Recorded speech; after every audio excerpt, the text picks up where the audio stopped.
Okay, let's go ahead and light this candle. Okay, I'd like to call this meeting to order. This is the regular city commission meeting agenda review for the meeting that will be held on Tuesday, September 12th. If I can get a roll call from city clerk, please. Yes, sir. Commissioner Mercer? Here. Commissioner Yates? Here. Mayor Pro Tem Birdsong? Here. And Mayor Dancer. Present. Okay. We have nothing to, oh yeah, we do have Ask Winter Haven, Advanced Winter Haven updates. Katrina Hill, you want to take the mic?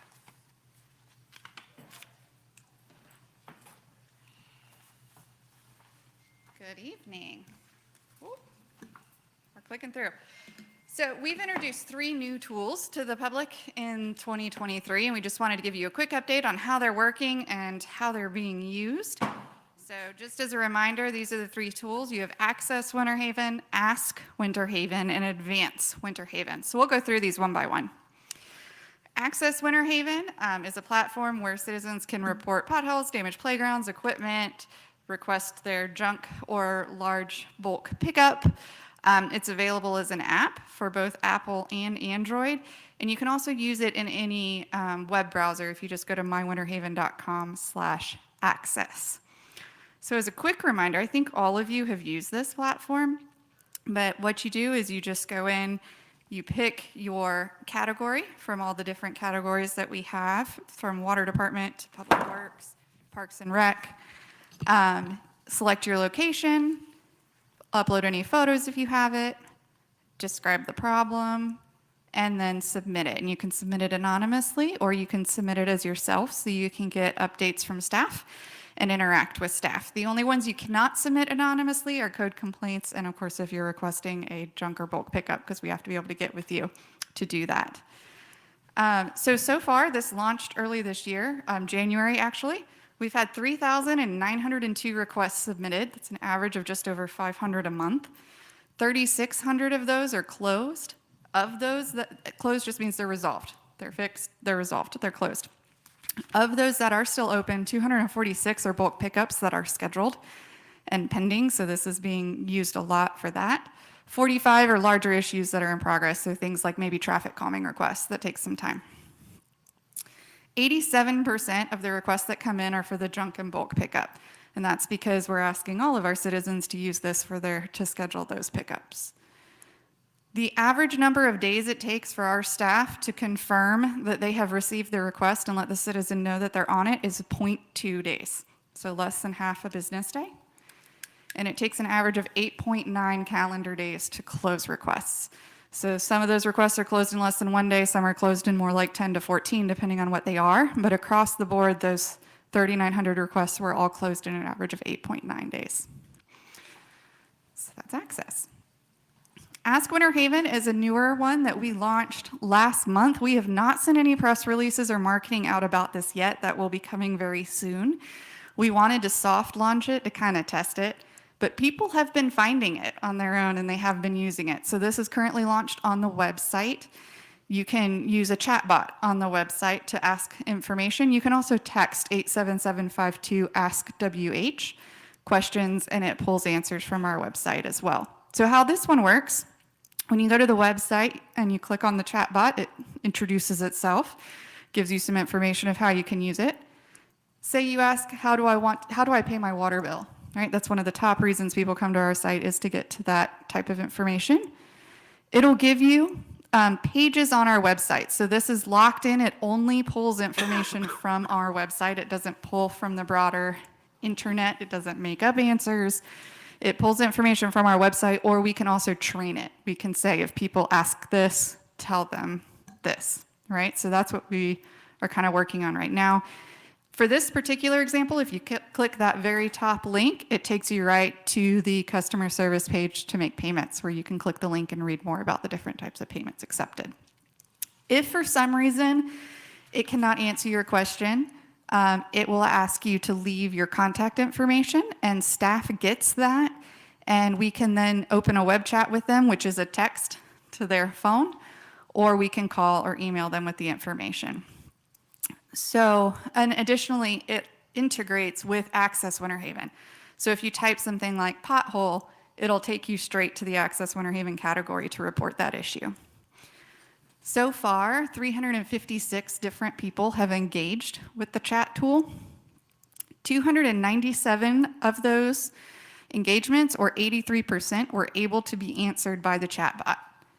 The other 45 came to staff as messages, and we have reached back out to them within one business day to get them the information they need. Katrina, Yes. I used this chat box this weekend. I was trying to find out if they were going to pick up trash on Monday because of the holiday, because I'm a Monday pickup. And I tried a lot of different ways, trash pickup, garbage pickup, service days. And ultimately, I got shipped to some AI person, said, let's start over. They wanted my account number and blah, blah, blah. So Right. I was one of the 45 that didn't get through. And Yes. I didn't leave a message. I figured, anyway, So we can see all the ones that failed right now too, and we're trying Okay. to train it. When it doesn't deliver an answer, like you don't click on it or go where you need to go, we're training it. I do think the new website is going to help with this significantly. There's two problems with the chatbot in the current website. One is a lot of information is repeated in 2 or 3 different places on the current website, so it doesn't know where to take you. And two, there's a lot of insider language on the site. So for example, it says solid waste instead of trash, right. right? And so we're going to work on that verbiage when we relaunch the new website. But right now, part of the reason we're not marketing this yet is as we see those disconnects, we're trying to put the training in place in the back end to teach it where things are. And I would suggest, and I'm sure you thought of this, but to be intuitive about some of the more prominent questions, like what days do they pick up? Will there be service because of the holidays?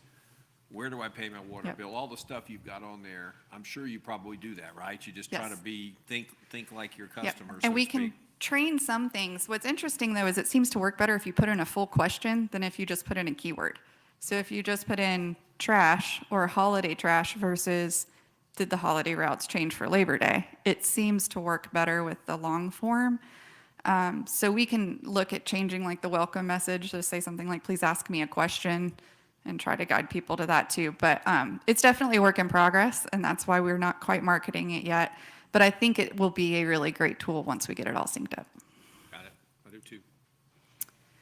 And then Advanced Winter Haven is an interactive hub for city projects and initiatives. So if you go to mywinterhaven.com/advance or on our homepage, there's a button in that How Do I section that says Project Updates. It will take you to this.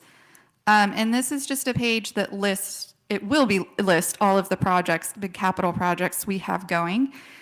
And when you click into a specific project, it gives you more information. The project budget, the project timeline, you can download different files. We can do interactive surveys and request feedback on site plans and things like that on this, and they all have the correct staff contact for that project.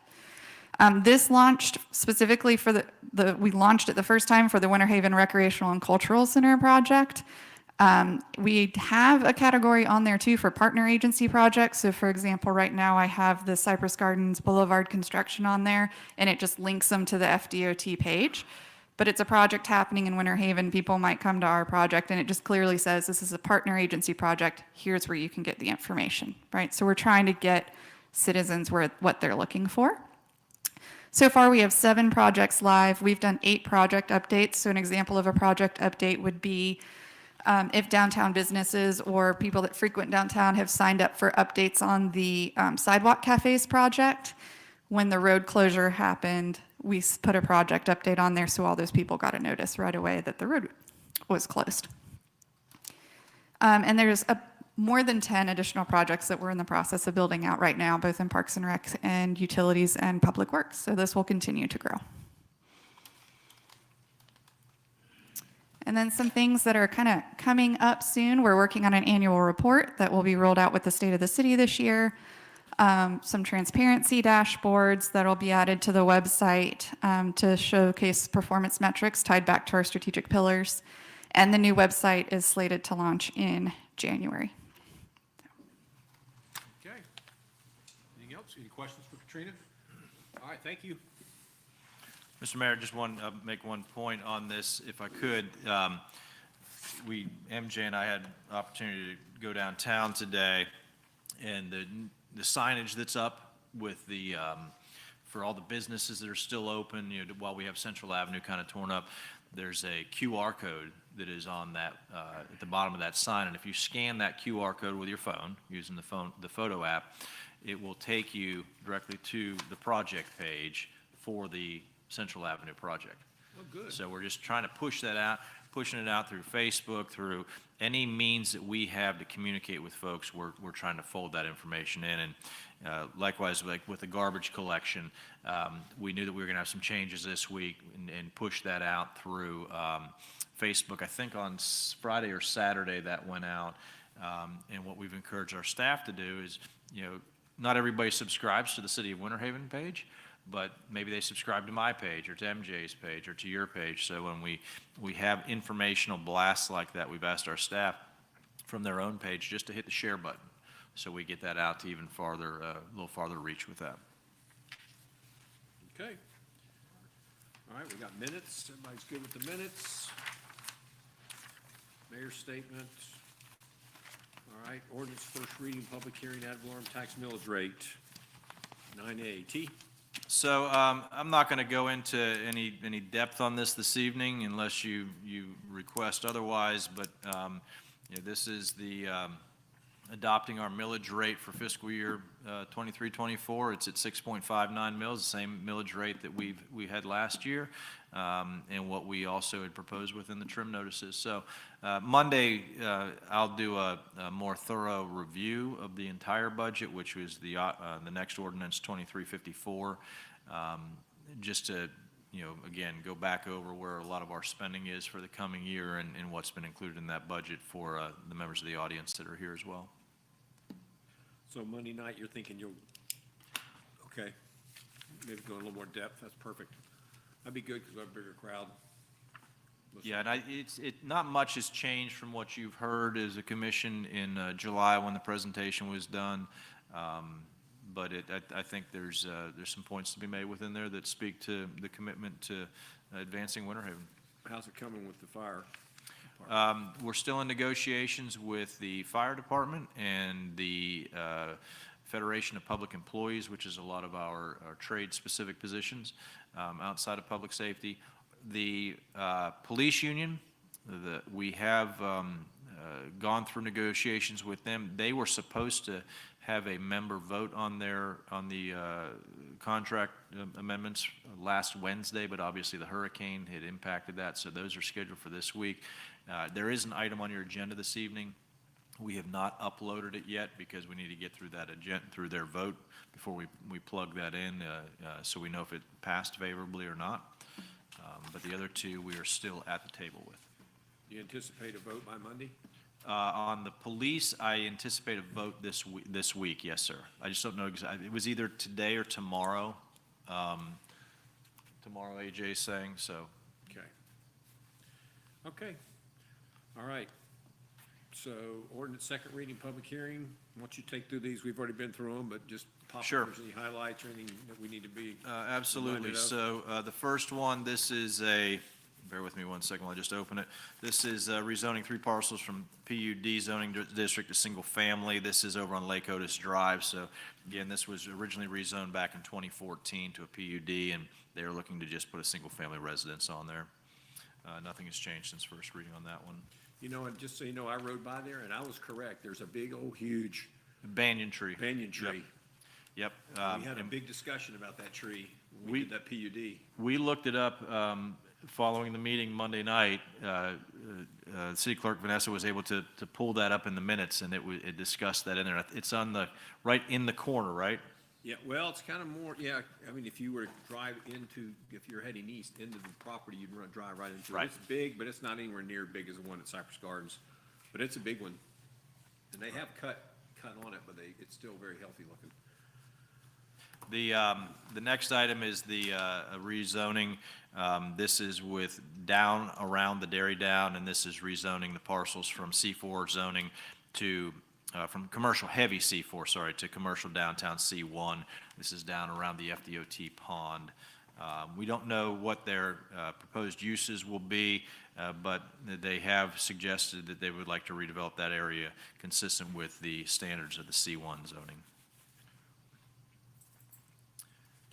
Next is the William Wright Sparling Irrevocable Trust. This is the property on Fifth Street Southeast, so down by, off of Avenue K. We've had a lot of discussion on this. This pertains to request to rezone this from single-family residential small lot zoning to mixed-use zoning. Again, we had, I think, some good feedback from one of the adjacent residents. The last meeting from Eric Labby and his staff, the anticipation is that this is the last parcel that would go to the MX, that the natural border or kind of boundary for the MX would be the alley that you see on your screen that runs left to right from Fifth Street down to Sixth Street between the areas designated as MX and R2.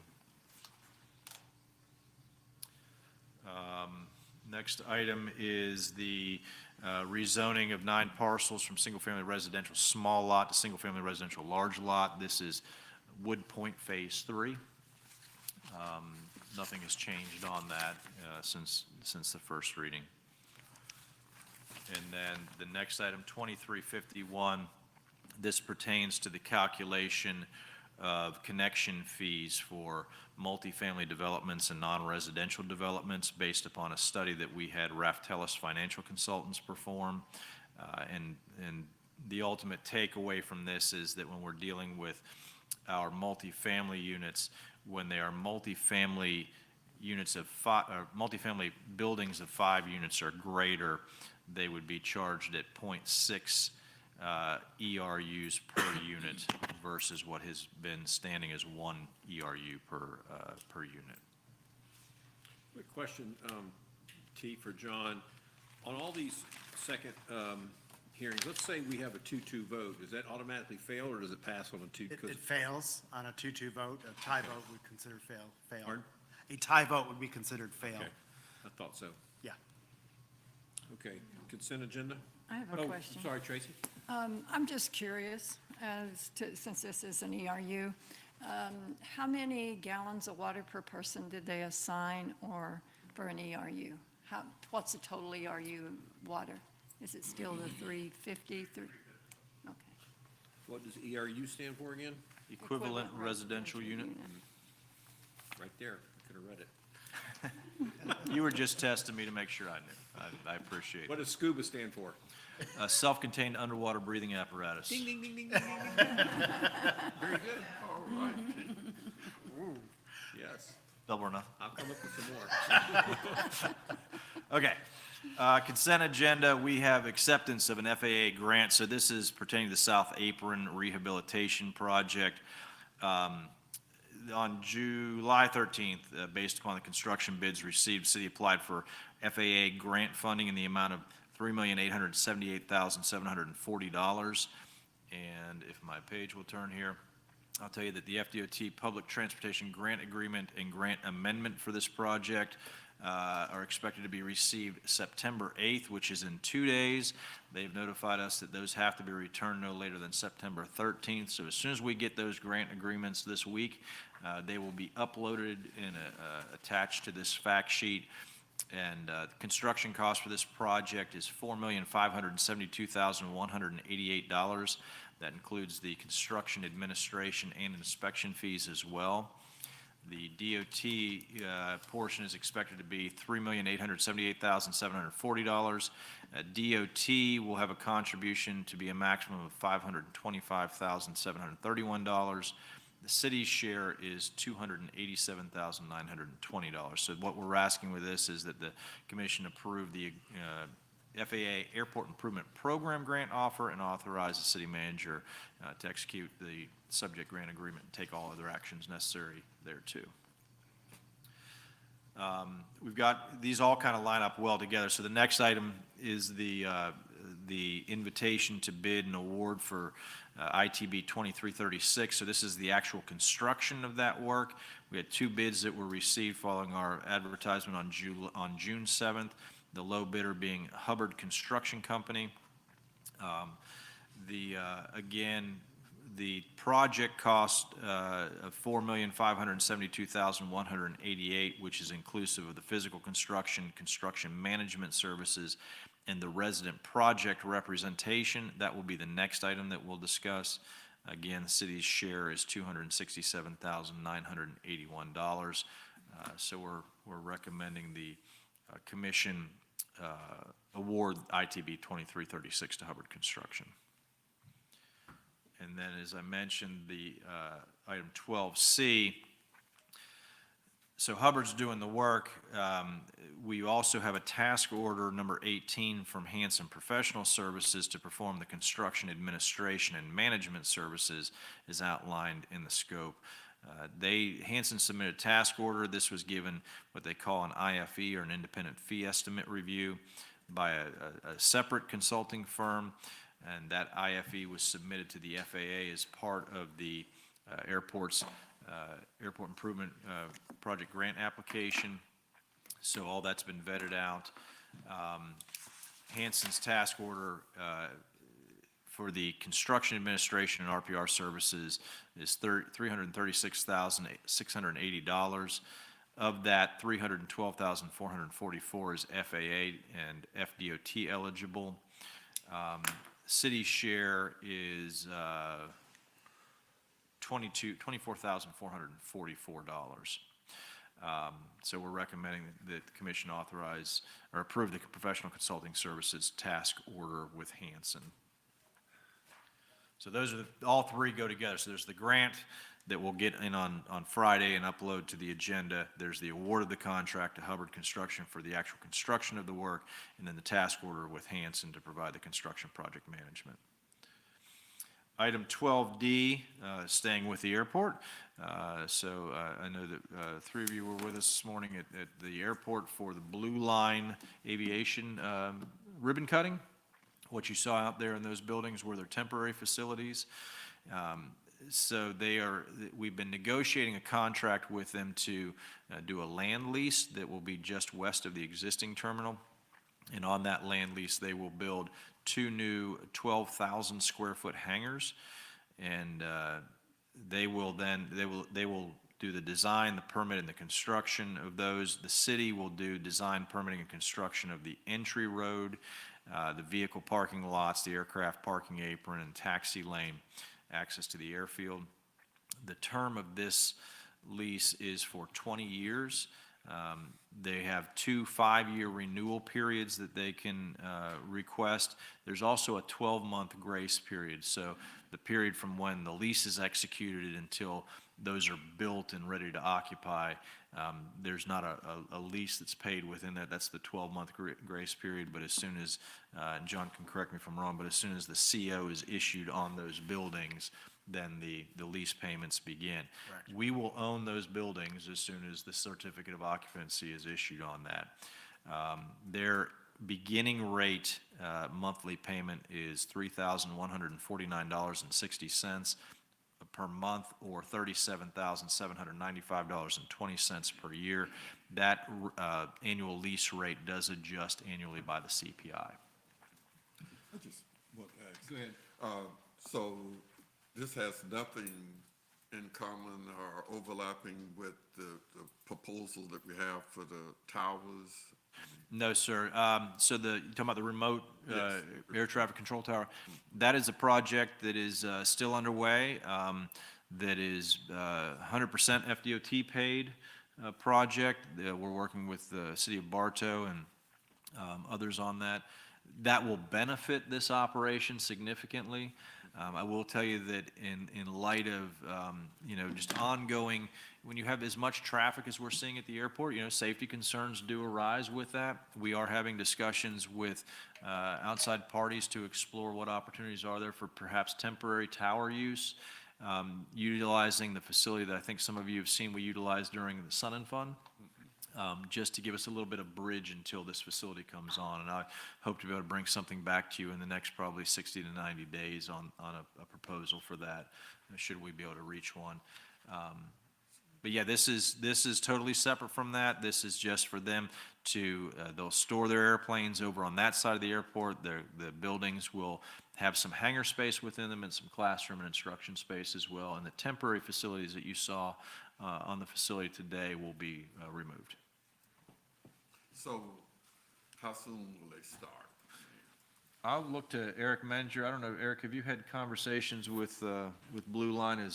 My understanding was they were going to try and start as quickly as possible.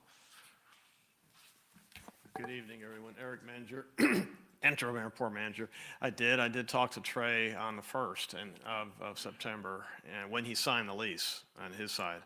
And he is anxious to move forward as soon as the lease is approved with city site plan approval. That should take as long as it normally does, I guess, with the city, and then they'll just move as quickly as they can.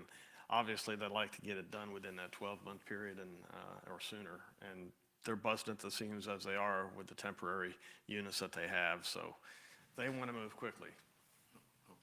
And just one other point, we don't do these things just, on the fly. These have to be reviewed by FAA, and so all this has been sent off and for them to review. They had no additional comments on it. John Murphy and the folks with Blue Line have worked tirelessly to get this done. This started back before Alec Baca actually left the organization, and I do want to just express my appreciation to John and his firm for the hard work they put into this. These are tricky things to navigate, and they did a phenomenal job, in my opinion. So, T, anybody questions over here? Let me just make sure I completely understand the numbers. So they're gonna lease 2.8 acres from us and build 2 buildings.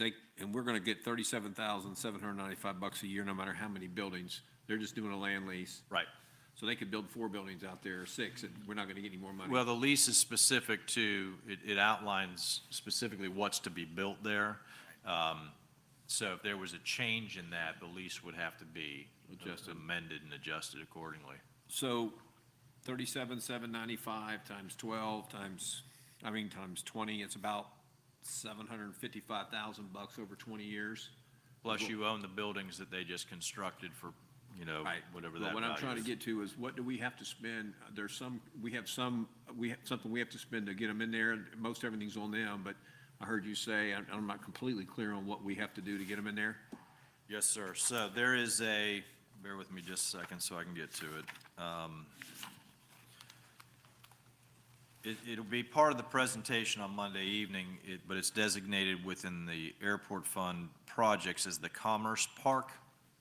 And that is estimated to be $1,020,826 for the roadway access, the apron, all the kind of the utility and flat stuff. Of that, we are on the hook for 50%, which is $510,413. So you're going to recover that, and these are assets that the city will own indefinitely, plus the value of, fuel sales and restaurant sales and. We're gonna spend $550 to collect $755 over 20 years. Plus the value of the buildings that you own.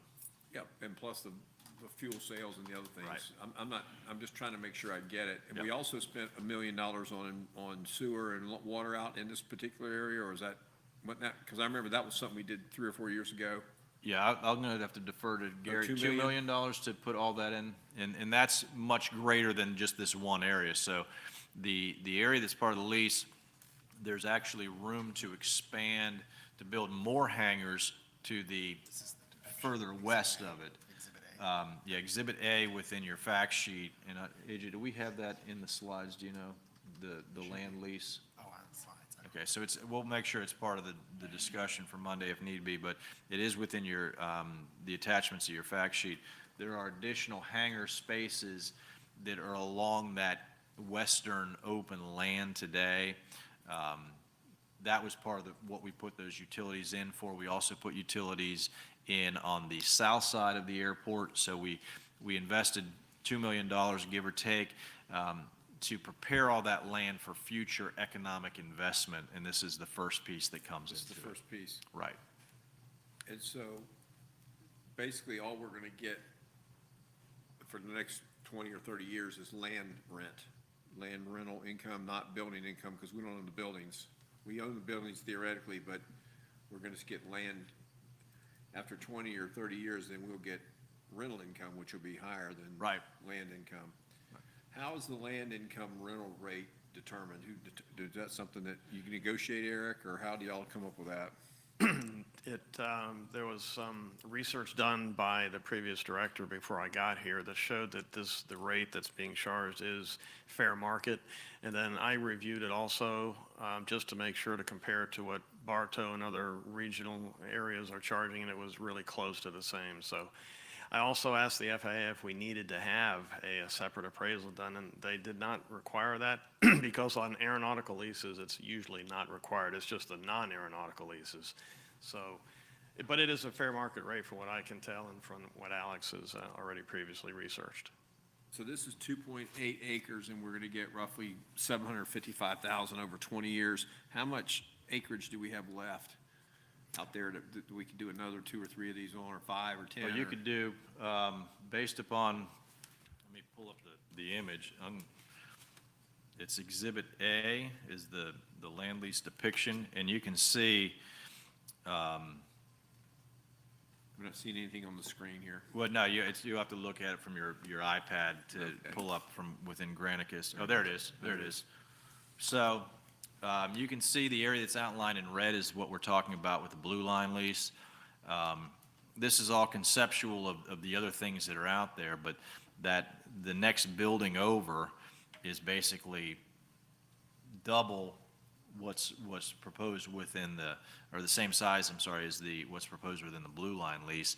And then those smaller hangars going off to the left side of your screen, I think that continues down for another 2 or 4 or 6 hangar spaces within there. So there's lots of opportunities for additional land leases along this area. And I think what we're gonna see is that, that's gonna happen. I would anticipate more and more folks are gonna take an interest in this. When you see, okay, there's a road coming over to these areas, there's activity here, maybe I wanna be in the airport or the aircraft maintenance or aviation maintenance or avionics or something along those lines to provide support to these, or I want to do something similar, you know, the path has been paved for the most part. And also on the South Apron project, which is part of these 4 items, that space over there, once that's completed around Sun and Fun time period, there'll be space for another 12,000 square foot hangar there that Blue Line has already indicated an interest for their maintenance facility. So they Where would want that to be get again in this, relation to this? I'm sorry. I don't mean in to cut- addition to this lease. They want to get this lease completed first, and then that potential future lease would happen. Would that mean next, where the other, I'm trying to figure out where that space is. That would be in the general area, if you remember going out for the aviation club ribbon cutting with Mr. Beckett a few years back, in that general area on the south The side. other side of the Yes, sir. field. Yes, sir. And it shouldn't, the fuel cells shouldn't be looked at lightly either. This, Right. they're going to have a lot of fuel cells. It'll be probably way more than the rent we're collecting. Oh, really? I think so, because they have 12 aircraft now, and each aircraft takes $100 to fill. If they fly 2 flights a day and they do that 5 days a week, that comes out to $12,000 a week in fuel sales.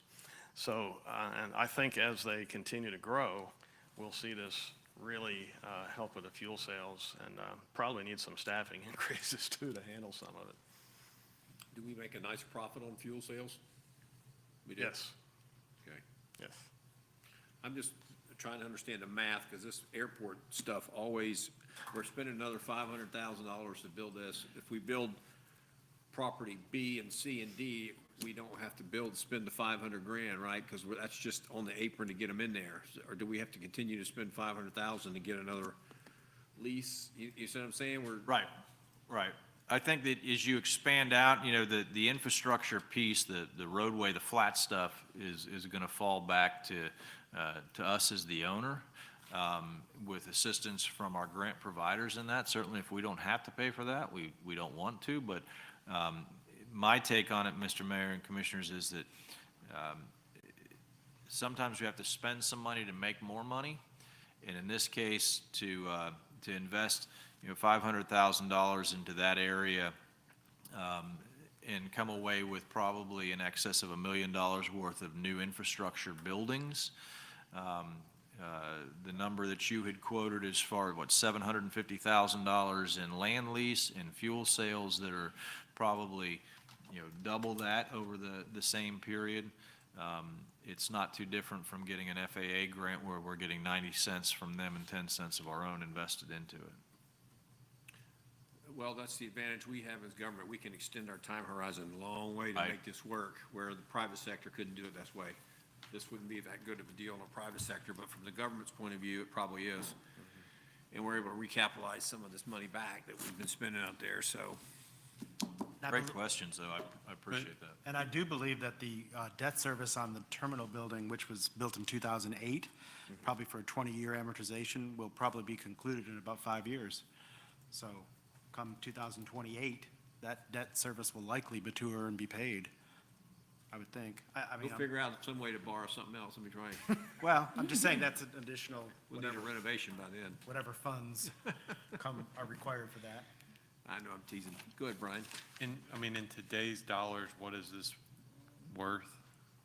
Like, if it was already constructed, how much is it? If we owned it outright, 12,000 square foot hangars, and we're leasing them out, Maybe 5,000 a month to, No, I mean, just, what's the dollar amount if you put that and sold it? What do you think you get for it? I just know the construction cost is in the neighborhood of 300,000 per hangar, but they're not just gonna have a steel hangar, they're gonna be building, infrastructure inside the hangars, office spaces, maintenance shops, tool rooms, things like that will all increase, so I would think those two hangars are gonna be in the neighborhood of $1 million, if. That's what I was, that was saying $1 million in today. Now, Right. 20 years from now, Right. and then plus your fuel sales, plus the sales tax revenue, plus the jobs that it creates, I mean, it just keeps going on and on and on.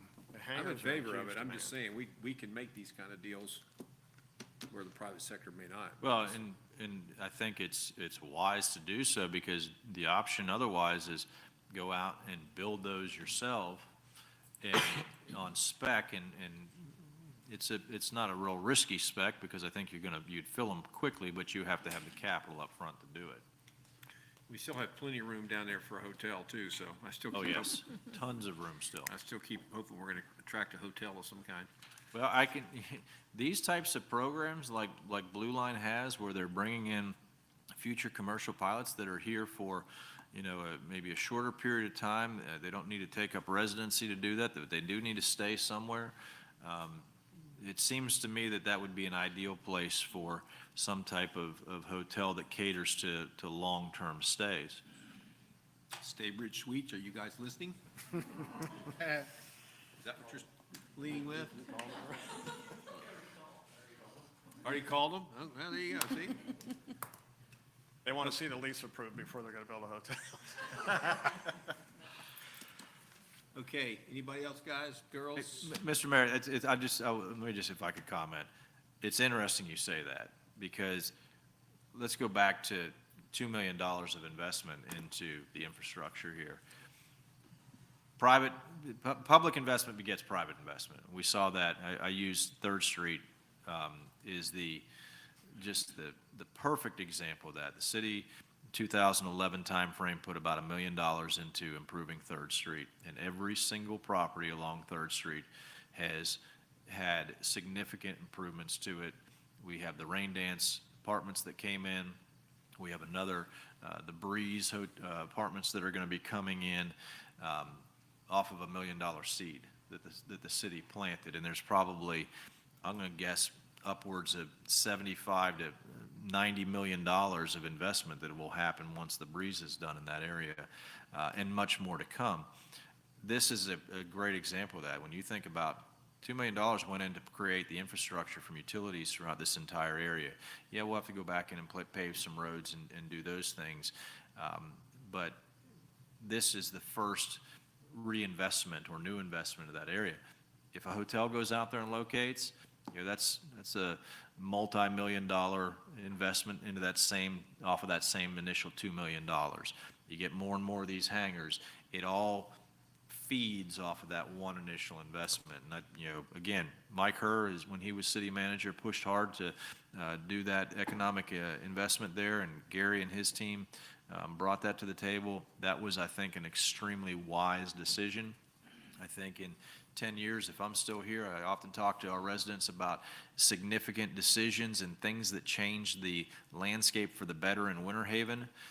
That will be one of the things that will make it to that top 10 list, no doubt, because I think that what we're going to see at the airport is going to be phenomenal, growing off of that initial investment. All righty then. Good job. Okay, next item, let's just go ahead and stay with aviation. Commissioner Yates will be flying to Washington DC for the Fast Fly-In in October, so we just have the standard approval for that travel.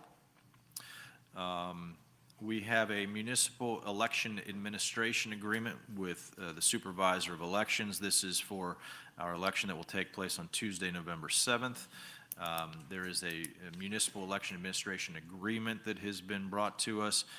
The changes within that include adding seat number 5. There's also some cost updates. Cost for ballots to be mailed has increased from $2 to $2.10. Cost for ballots returned increased from 60 cents to 66 cents. They anticipate our projected vote by mail costs to be $2,484. So at this point, we're going to recommend that staff, that the commission ratify the municipal election administration agreement that was executed by the city manager for the 2023 Winter Haven municipal election. We just also this week did use agreements or polling location agreements. The city clerk has coordinated all that stuff exceptionally well for us. I think we have, is it 6 sites? Vanessa? 6. 6 polling locations that we'll be using for these elections. Next is the sewer repairs within the Cypress Wood community. This may look familiar to you, and if you've been out to Cypress Wood to play golf or visit their clubhouse, back in March we had a depression that opened up on Wexford Court, and it was determined to be the result of aged gravity sewer infrastructure that had collapsed. So we did emergency authorization repairs, and that was approved or ratified after the fact by the commission on June 26th of this year. Around that same time, we found another gravity main failure. It had developed in that same proximity, and basically just start chasing that line as determined that the entire 8-inch gravity sewer has been compromised, requiring a complete replacement. So a permanent repair is being coordinated to design, permit, and install a lift station at that location. Total cost for both of these events is $214,242.90. These were emergency repairs, so we're bringing this back to inform the commission on that and request a retroactive authorization and ratification of the actions that I took to advance those emergency repairs.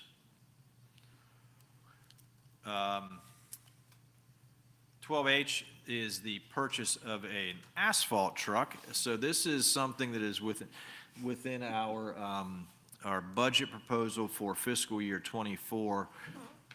There's several vehicle replacements within the streets operation. What we have found, we've used a Burkamp patch truck since it's actually the only asphalt patch truck we've ever had. This thing was scheduled to be replaced several years ago, and we've been limping it along, knowing that we would be ordering one in fiscal year '24.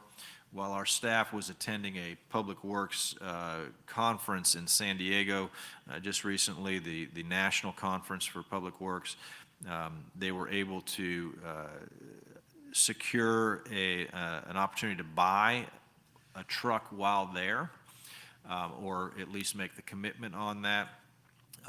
Right now, if we were to order a truck through traditional processes, it would be received somewhere around 12 to 18 months from now.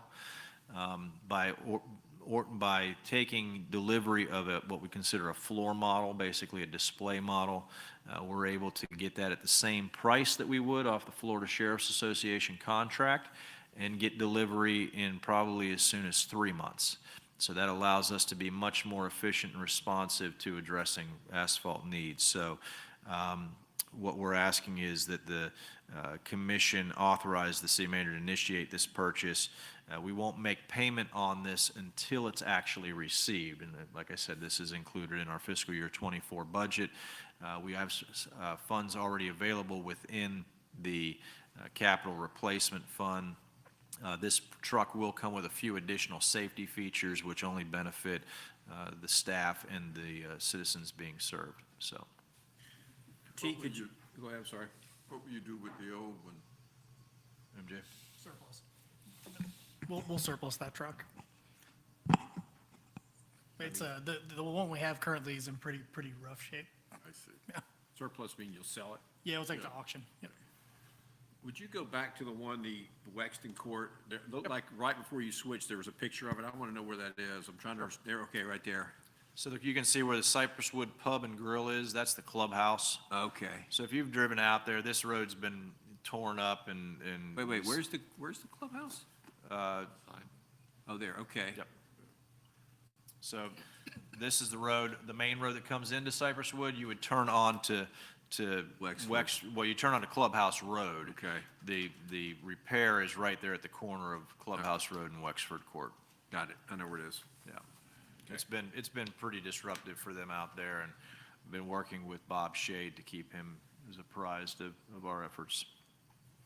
And we are responsible for that? City infrastructure.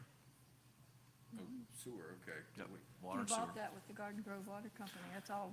Right, I just know it's not annexed, and I'm sitting there trying to figure out if it was a road, we wouldn't be fixing it, but it's because it's the sewer. Sewer. Got it, okay. Any questions on the asphalt truck? Nope.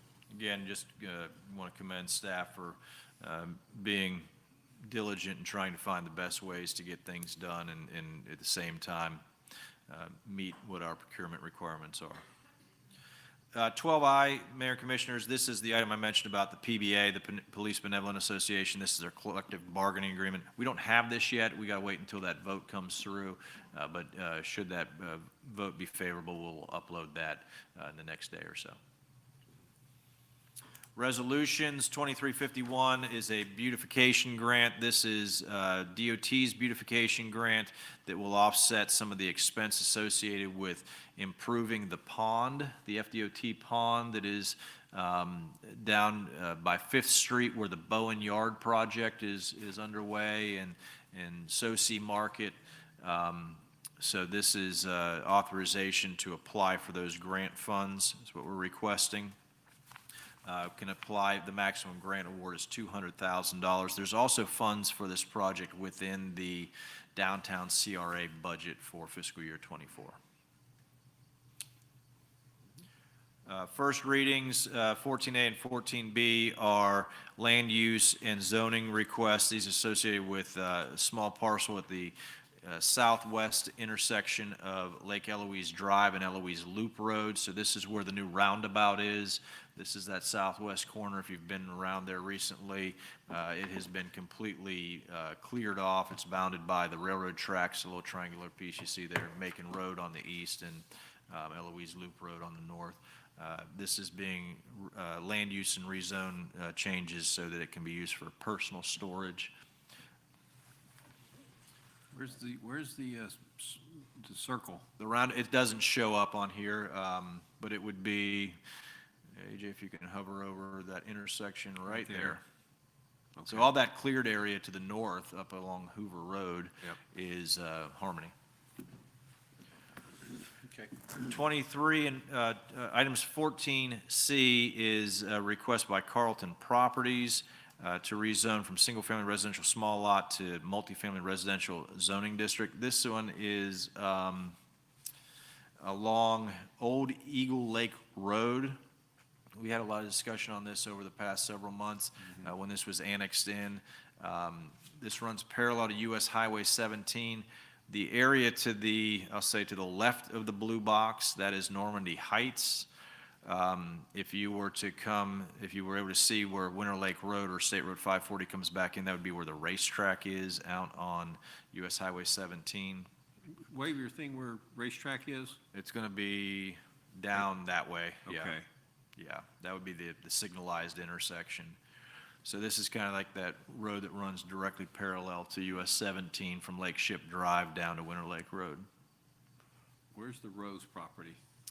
It's not shown here. It would be, do I have a mouse? Let me see here. The Rose property would be generally down in this area. That may Okay. be one of their groves there. But this is Lake Ship Drive right here, Mr. Mayor. This is the intersection of Snively Avenue, US Highway 17, the old 7-Eleven. So there's a signal right here. Harborside is going to be up on this end. And so just as you come down here.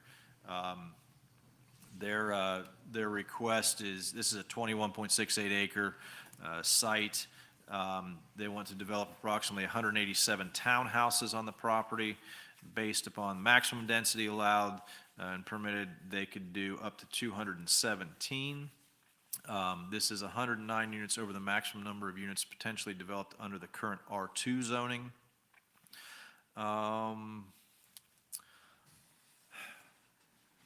Eric, anything you want to add to that? I mean, it's pretty straightforward. Yeah, no, I think it's a pretty straightforward request. I think townhomes are a very compatible use in this area. In fact, townhomes are generally considered a single-family attached type of construction for the Florida Building Code. Densities are similar to surrounding uses, so I think it's a pretty straightforward request. So Eric, what comes to my mind when I see something like this is a beautiful piece of property incidentally, is as we have discussions with them, is there any incentives that we can do to give them an incentive to maybe offer 10%, 15% to workforce housing? Or do we go down that road with these developers when they're trying to do these big projects like this? Or Yeah, I when mean, does it's a that good, come up? it's a good thought, but particularly in this type of situation, it's not within a community redevelopment area, it's not in a CRA.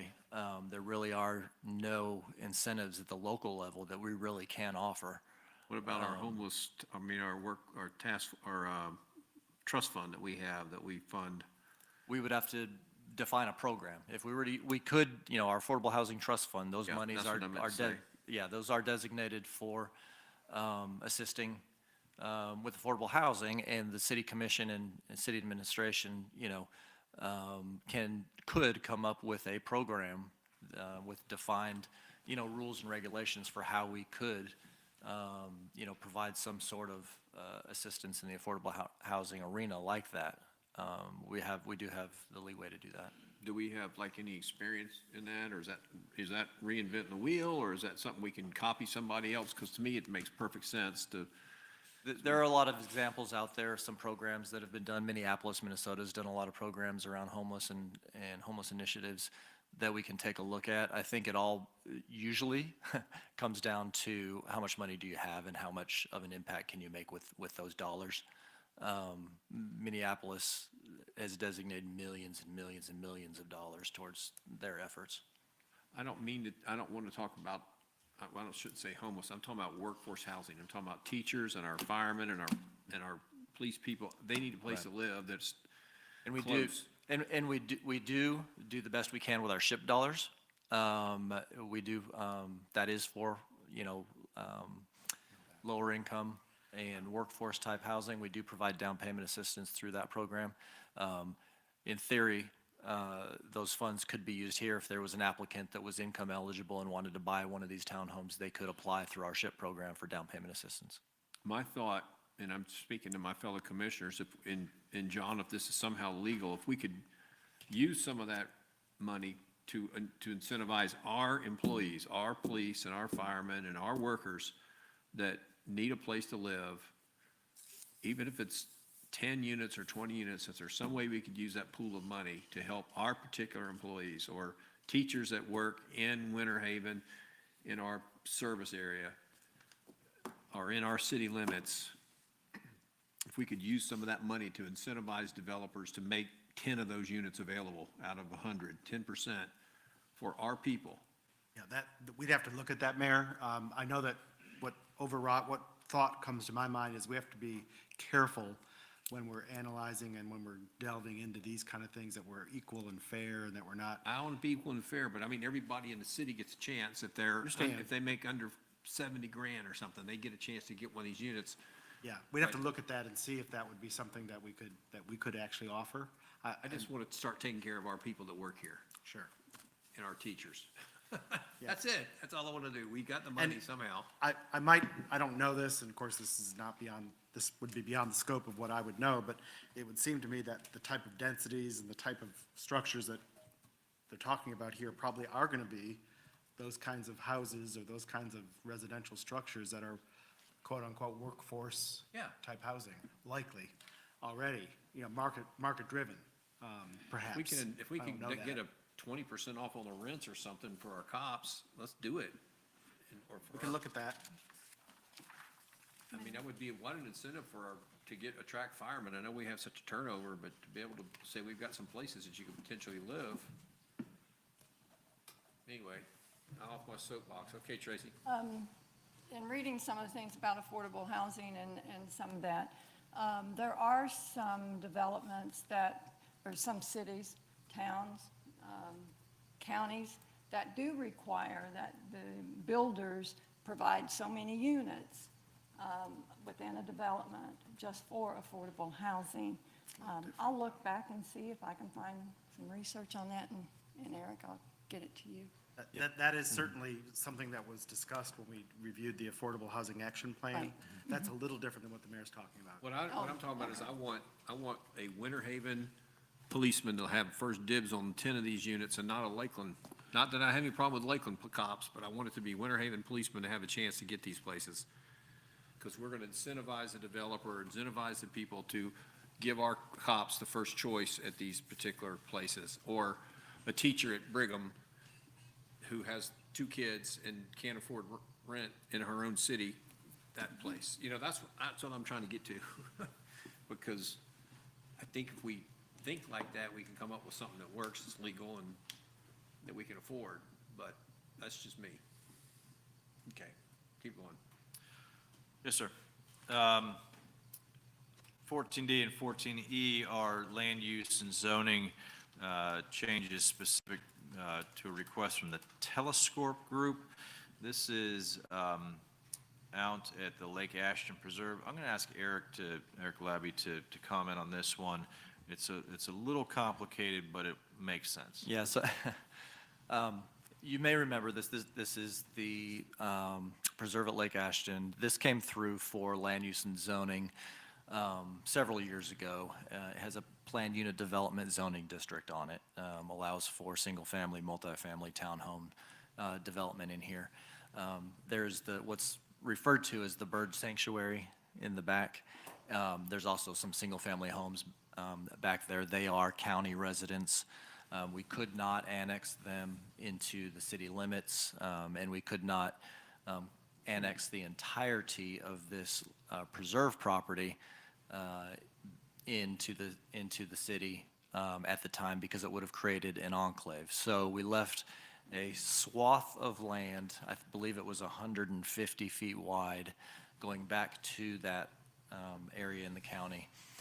And our intent was to enter into a developer's, an interlocal agreement with the county on how we were going to provide services in that area. Solid waste, how we were going to bill our utilities, because part of it was going to be in the county, part of it was going to be in the city.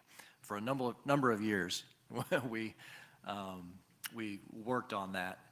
And what we've come to an agreement with the county folks and the city team is that we would go ahead and annex everything except for the right-of-way of the newly constructed road that will go back to the property in the county. The county's okay with that. And so this particular, and if you remember, we did annex this property into the city a couple of meetings ago. This is to assign the future land use and the PUD zoning to it to be consistent with the rest of the PUD, so that now all of the property that will be built on, minus the main spine road that goes back, will be in the city of Winter Haven. We will provide services. The county will not have to provide services to a small portion of residents out in this area. Good explanation. Any questions on that? Okay. Last item, and we'll do this on Monday, is under the Deputy City Manager. We have an employee that was to be recognized by the Florida Lakes Management Society. the Flems Group. Always thought they could have come up with a better name for that, but, I just thought the same thing, you that's know, awful. the Flems Group. The Flims. Yeah. So anyways, Devin Moore, Devin is just an outstanding employee for us in natural resources. He spearheads that annual lakes report, or as I like to call it, the local fishing guide. And he was to be recognized at the Flems Conference down south last Wednesday, I believe, or Tuesday, and that was canceled because of the hurricane. Conference went on. Conference went on, but Devin stayed back Devin, for San Francisco. yeah, Devin stayed back to take care of our residents, so we'd like to do that recognition. MJ will handle that on Monday. Okay. What else? That's everything for the agenda. Like I said, Mayor and Commissioners, I intend to give a presentation Monday evening on the budget. So we'll have, Come prepared to ask some questions, or well, you've already covered all this stuff pretty good, I right? plead the fifth. I don't know how I answer that. Hopefully you don't have any questions, but we will be prepared to answer questions. Myself and CJ and others will be well-versed in it. If there are questions you have ahead of time, please feel free to reach out. I'd much rather have an opportunity to ensure I have the full understanding of your questions and be able to answer those accordingly. But we will have some additional snacks at the dais for you because it could be a lengthy evening. That will be on Tuesday evening, September 12th. That we are not meeting Monday because of the conflict with the BOCC's budget hearing. As you know, we have to reschedule. But on Monday is the Honoring Our Heroes event downtown in Central Park. And T, just as a reminder, if you do have a CRA board meeting still on your calendar, that's not happening. If you remember, we had our budget adoption for the CRA board at the previous meeting, so we canceled the September meeting. Yeah. Okay, what else? I think that's enough. Okay. Well, We will- could talk football if you want. Well, I was just about to bring that up.